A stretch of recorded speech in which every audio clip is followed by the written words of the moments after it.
Tiens, ça me rappelle ma finlandaise. Tu la connais, mon histoire avec la finlandaise? Oui. Eh ben, toi qui la connais pas, tu vas te poiler. Figure-toi qu'un jour, sur la piste d'Insaoud, je tombe sur un petit ingénieur des pétroles avec sa Land Rover en rideau. Il avait sa bonne femme avec lui. Il avait une grande blonde avec des yeux qui avaient l'air de rêver, puis un sourire d'enfant. Une salope, quoi. Moi, je repère ça tout de suite parce que les femmes, c'est mon truc.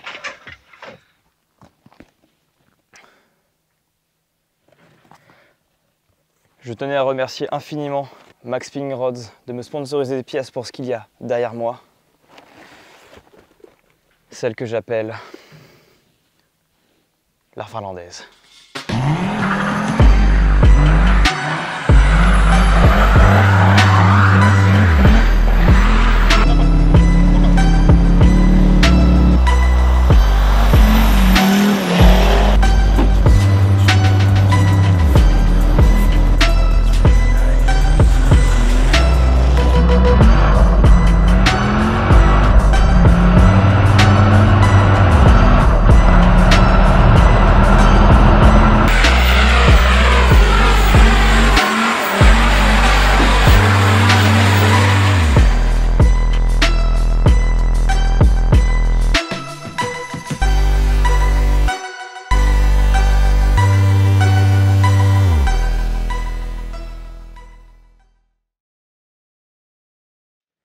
Cette voiture, c'est une Mercedes W202 équipée d'un 5 cylindres turbo diesel de 2,5 litres de cylindrée.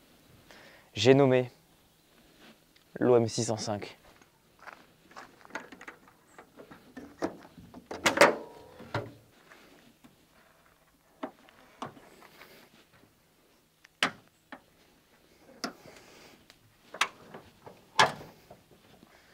L'OM 605, il n'est pas très connu en France. Mais pour te donner une ordre d'idée, la version 6 cylindres de ce moteur, qui est donc l'OM 606, se fait appeler le 2JZ européen. Rien qu'à son nom et à sa réputation, tu sais qu'il n'est pas là pour enfiler des perles.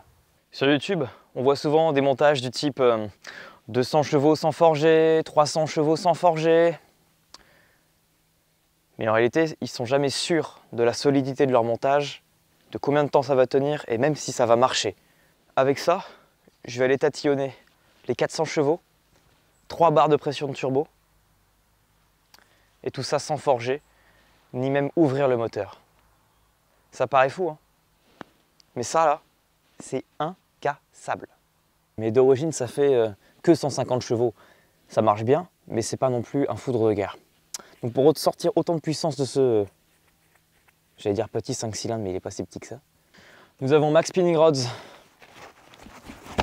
qui m'a envoyé un GT35 82R. Merci infiniment à eux. Avec le code CARDAN, vous avez 10% sur toute la boutique. C'est pour moi, c'est cadeau les gars. Donc je vais déjà lui mettre ça dans la gueule. Nous avons donc avec ça une pompe à gasoil Diesel Meken, qui est une pompe haute performance pour ces moteurs-là. C'est fait sur mesure, entre guillemets. C'est du modifié sur mesure en Suède. C'est une petite merveille. Et sans ça, les 400 chevaux, c'est inimaginable. Parce que de base, les pompes à gasoil sont pas terribles. C'est normal, c'est comme une pompe à essence. Tu vas pas sortir 500 chevaux d'une 106 si tu laisses ta pompe de 1,1 litre. C'est logique. Donc voilà, on va mettre tout ça et tous les externes qui vont bien, comme un collecteur acheté en Pologne, une Westgate de fou furieux et tout le merdier quoi. Lorsque j'étais en conduite accompagnée, j'avais la chance de pouvoir conduire une Mercedes W201 2,5 litres diesel OM 602 Atmo. Et j'avais été voir sur YouTube un peu ce qui se faisait sur ces voitures-là, niveau swap, niveau prépa. Et je suis tombé sur la chaîne YouTube d'un mec qui s'appelle Blompo. Also called Blompo.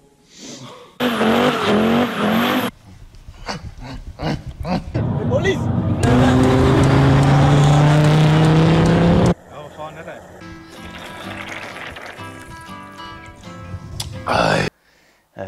Un Finlandais, donc il s'amuse à swapper des W201 avec le moteur qu'il y a dans cette voiture, la W202, et à en sortir un peu plus de 400 chevaux. Donc quand j'étais en pleine recherche d'un nouveau projet pour la chaîne, quand je suis tombé sur l'annonce de cette voiture-là, J'ai pas vraiment réfléchi, je l'ai acheté direct, surtout quand j'ai vu dans l'état dans lequel elle était et pour le prix. Donc pour moi c'est un bel hommage d'appeler cette voiture la finlandaise, quand on sait que du coup c'est un Finlandais qui m'a fait découvrir cette voiture. Merci Blumpo. Grâce à toi, je peux dire que je fais officiellement partie de la 5 Mafia. Ce qui est plutôt respectable, on va pas se mentir. Bon, et après depuis tout à l'heure, je te vends les mérites de ce moteur, je te dis comme quoi c'est incroyable, c'est fiable, ça sort 400 chevaux sans forger. Faut revenir à la réalité, elle est déjà en panne. Elle est déjà en panne, putain!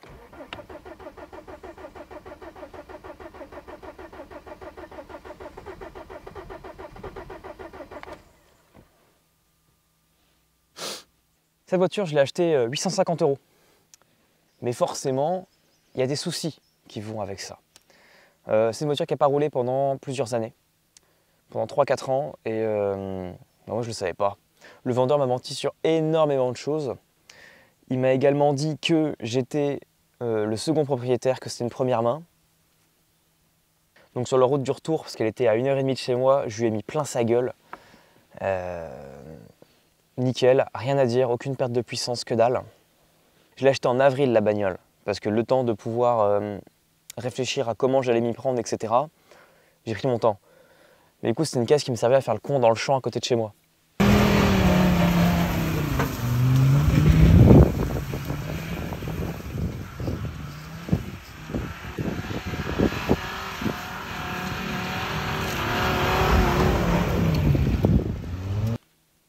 Donc à force de taper dedans, à taper dedans, taper dedans, les problèmes ont commencé à surgir, les vrais problèmes. Ça je ne le savais pas, mais le diesel, ça pourrit quand tu ne roules pas assez longtemps.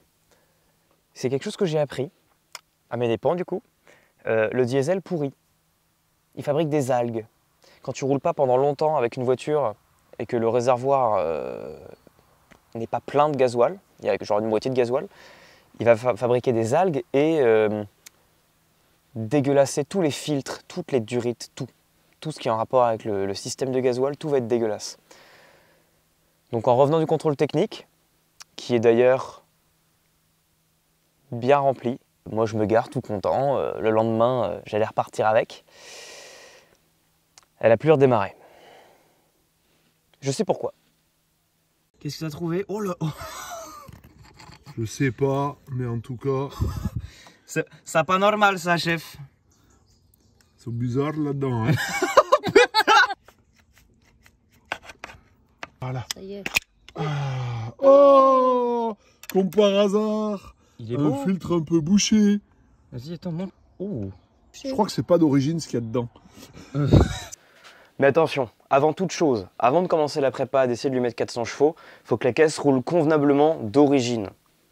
Parce que pour l'instant, elle roule à peu près bien, mais c'est pas non plus le top du top. Et surtout, elle n'a pas de contrôle technique. Ça, c'est la merde. Il me faut un contrôle technique. Donc les premières vidéos en rapport avec la finlandaise seront sur le contrôle technique. J'espère le plier en une seule vidéo, ça serait top. Sinon, il y en aura au moins 2. Ce qu'on va faire en premier, c'est changer le petit filtre. Celui-là, qui est complètement bouché et qui a eu du coup aussi d'autres répercussions après. Je vais en parler tout de suite. Ce que ce filtre a causé, c'est que du coup, on a dû enlever le filtre et désamorcer le gasoil. Sur une voiture gasoil classique, on peut réamorcer. Il y a des pompes, il y a des trucs, des poires mécaniques pour réamorcer le gasoil. Parce qu'en gros, quand il y a de l'air dans le gasoil, la voiture ne démarre pas. Donc quand on a enlevé ce filtre, on a créé des prises d'air qui fait que du coup la voiture ne démarre plus. Et donc pour qu'on puisse bidouiller le système de gasoil en toute sécurité sans se faire chier à chaque fois à réamorcer qu'une pompe électrique, démonter les 3/4 des tuyaux, on va mettre une poire. Donc la poire, ça va permettre d'évacuer l'air du système et de plus s'emmerder à mettre des pompes électriques à l'entrée du tuyau, mettre une batterie, mettre des fils. Avec ça, tout sera résolu. Poire. Ensuite, la base, je vais lui faire une vidange. On n'a aucune idée de quand a été faite la dernière vidange. Donc vidange, filtre à huile. Pour le CT, il y a évidemment toutes les petites merdes, genre les glaces. Donc il y a la moitié des clignotants qui sont pétés. J'ai tout ce qu'il faut pour les changer. Donc ça va être rapide et ultra satisfaisant. Pareil, le lave-glace, il marche pas. Et après ça, on arrive dans les trucs un peu plus chiants. D'autres trucs plus chiants que d'autres. Déjà, on a des biellettes de direction. Bon, ça va, des biellettes. Ça va aller. Mais ça, c'est le plus simple de la liste. Nous avons le roulement de roue avant droit qui est complètement mort. J'ai pas de presse. Truc chiant aussi, mais ça va, les flexibles de frein. Il va juste falloir faire une vidange quoi, du liquide. C'est con, sur les purges de frein, on peut pas mettre de poire aussi. Bon. Et le truc qui va être le plus chiant à mon avis, parce que c'est pas de mes capacités, le silencieux. Quand j'ai acheté la voiture, elle avait un silencieux très particulier. Pas du tout adapté d'origine, en fait, c'était fixé que par des putains de colliers et tout. Donc je vais devoir ressouder un truc un peu plus propre pour essayer de passer le CT avant d'y mettre une ligne comme ça. Putain, j'avais oublié. Il y a aussi un truc sur l'arbre de transmission. Il faut le tomber et il y a un truc à changer dessus. Je crois que c'est ce qu'on appelle le flector. Je sais plus en fait. Mais il y a un silon de bloc sur l'arbre de transmission qui est mort. Et il faut le changer. Mon stylo ne marche plus. C'est que c'est le moment d'aller bosser. Allez, c'est parti. Il y a un petit problème sur cette voiture pour ouvrir le capot. Bon, bah il n'y a plus de... Il n'y a plus. Voilà, il faut tirer sur le fil. C'est particulier, mais bon. Ça serait bien quand même que je lui chope une petite calandre un peu plus classe là. Elle tire la gueule celle-là. Ok. Le filtre qui est en cause, il se trouve juste là, en fait. Avant d'aller bosser sur ce putain de filtre, je vais mettre mes gants.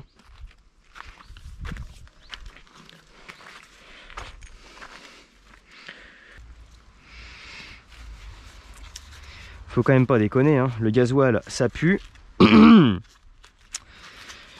Donc on met des gants. Alors, qu'est-ce que ça dit là-dessous ? T'as vu ce stock de pièces comme il est fou mec. Des flexibles. Un roulement de roue. Une pompe à lave-glace. Des biellettes avant. Des clignotants. Des clignotants encore. Un vérin Ridex qui marche pas. Mon tournevis. C'est quand même beau de bricoler sur autre chose que de la putain de française. Et d'autant plus de la vieille mécanique. Parce que la mécanique avec de l'électronique, c'est la merde en fait. C'est mieux les trucs vintage là, qui marchent pas.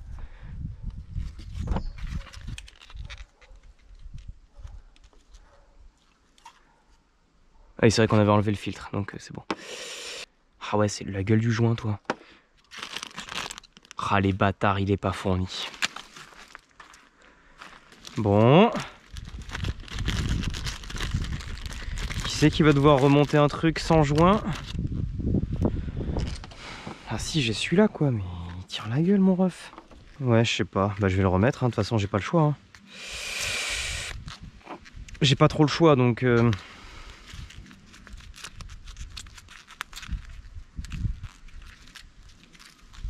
Ouais. Bah écoute, on va prier qu'avec... Bon, la poire à gasoil.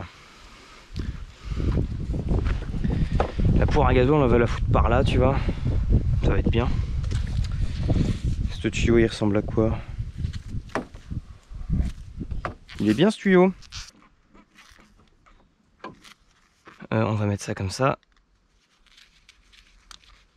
Ok, nickel. Et après, faut mettre ça comme ça. Bon, par contre, le tuyau est 1000 fois trop long. Oh, ça va être bien. Oh, ça va être bien. Il me faut juste un petit collier.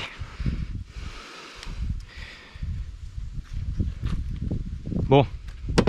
Ok. Attention, grand test. Faut regarder les durites qui sont là.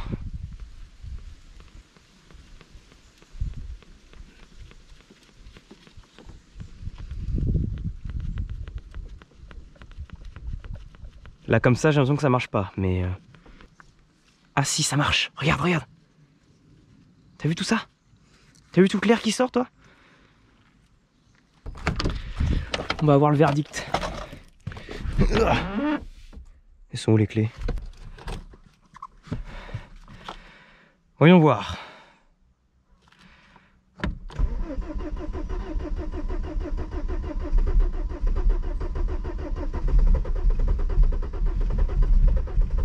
Elle revient à la vie, ma belle. Il y a encore de l'air visiblement, hein. Mais c'est pas étanche là en fait aussi.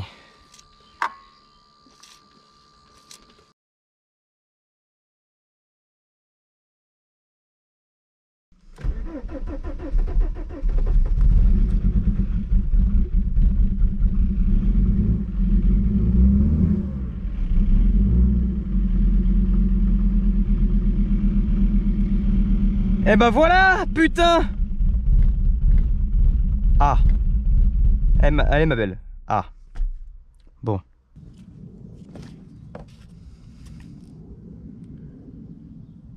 Merde, je l'ai monté à l'envers.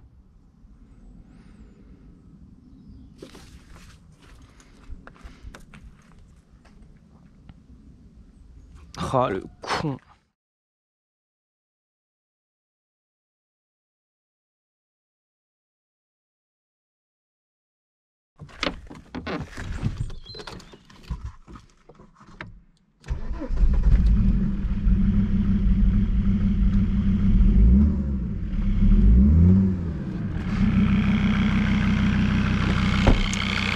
J'ai mis un coup de soufflette dans le réservoir pour faire de la pression.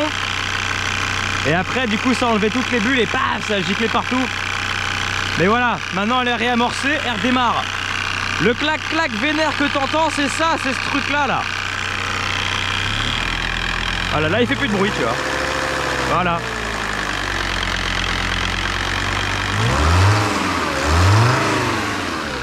Une horloge. Une horloge.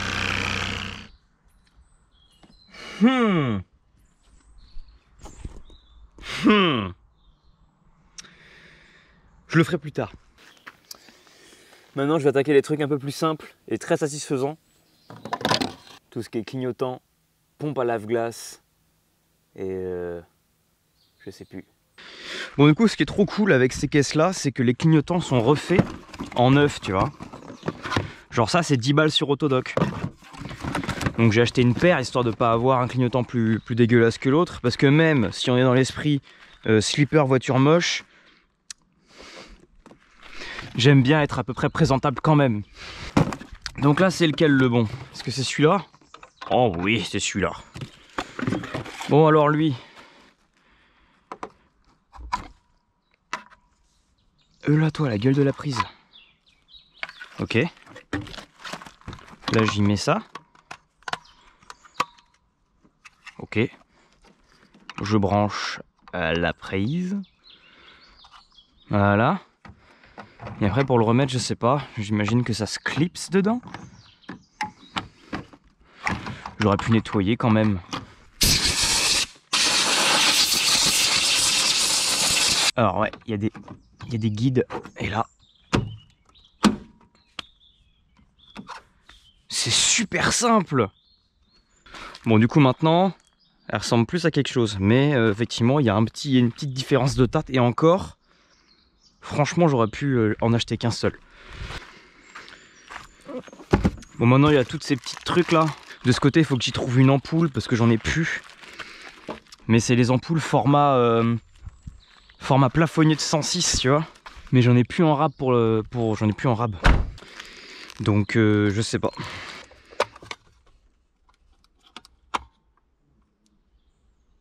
Yes! Désolé maman.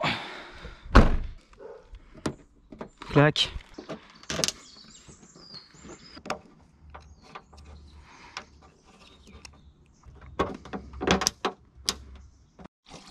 Merde, le lave-glace. Bon après en vrai...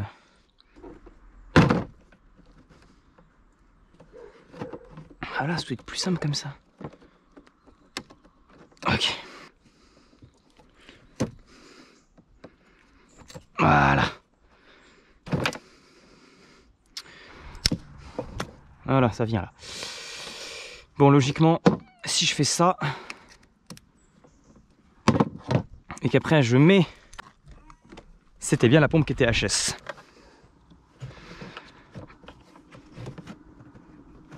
Clac. Maintenant, on met du liquide. Lave-glace démoustiquant.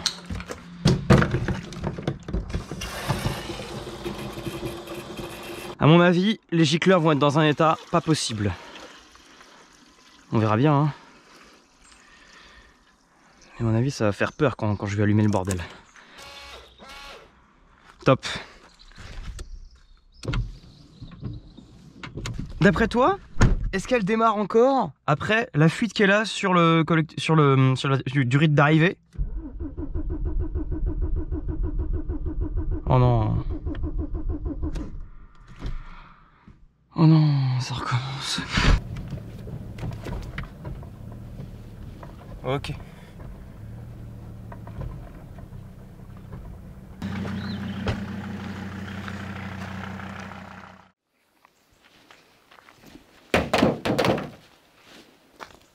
L'heure est grave. L'heure est grave parce que je ne suis pas efficace. Ça fait 3 jours que je suis sur la bagnole.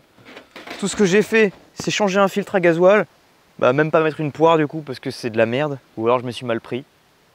C'est possible aussi. J'ai même pas fait la vidange. J'ai changé les clignotants et changé la pompe de lave-glace. C'est déjà ça, hein. Mais il manque encore tout le plus compliqué. Et bah, c'est... Allez.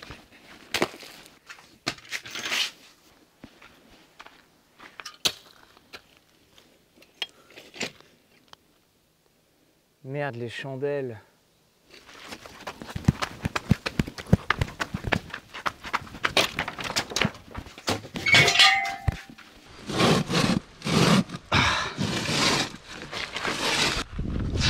Qui a cru qu'on pouvait jouer à Minecraft en faisant de la mécanique?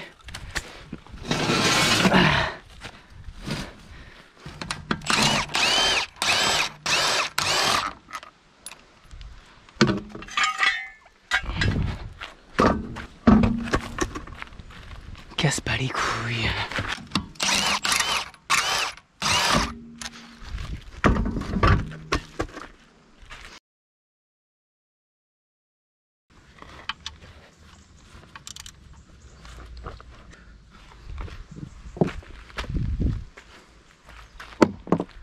Bon, logiquement, les biellettes, à moins que j'ai pris les mauvaises, ça devrait se faire tout seul.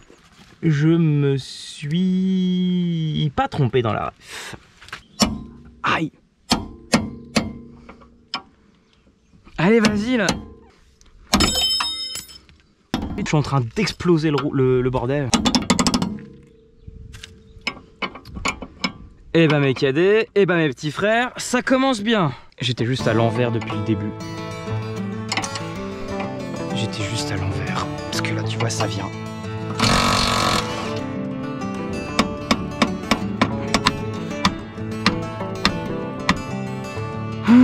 Ça recommence. Regarde comment je l'ai tatané, ce fils de pute. Bon. Apparemment, pour changer le roulement, il n'y a pas besoin de presse. C'est le genre de nouvelles qui me font très plaisir. Le darak et quelques outils de persuasion. C'est farine de blé qui dit persuasion, t'as pas le droit? Un outil de persuasion, j'ai dit. Ah, bah là c'est bon, je crois, non? Ouais. Tombé. Mais j'ai la mienne, la casserole. Oui, ta casserole. Comment ça, elle est pourrie ma casserole? Elle est plus vieille que moi. Oui. C'est dans les vieux pots qu'on fait les meilleures confitures. Ah. Au début, il faut le...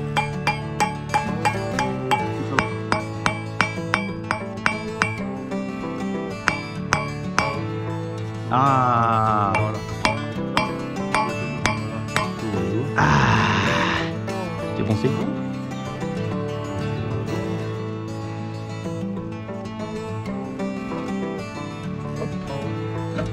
Voilà.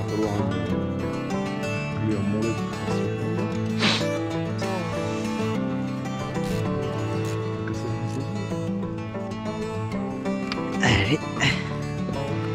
Petit flexible de frein. Si casse-toi. Voilà. Hop. De 1 flexible, plus que 3. Tant que je suis dessus, je vais me faire le filtre à huile. Parce que j'avais pas la douille, c'est une douille de 36 et j'en avais pas. Du coup, j'ai été en acheter une.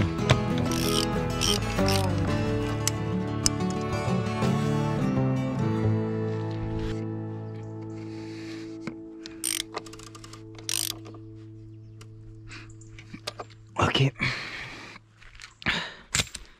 Magnifique.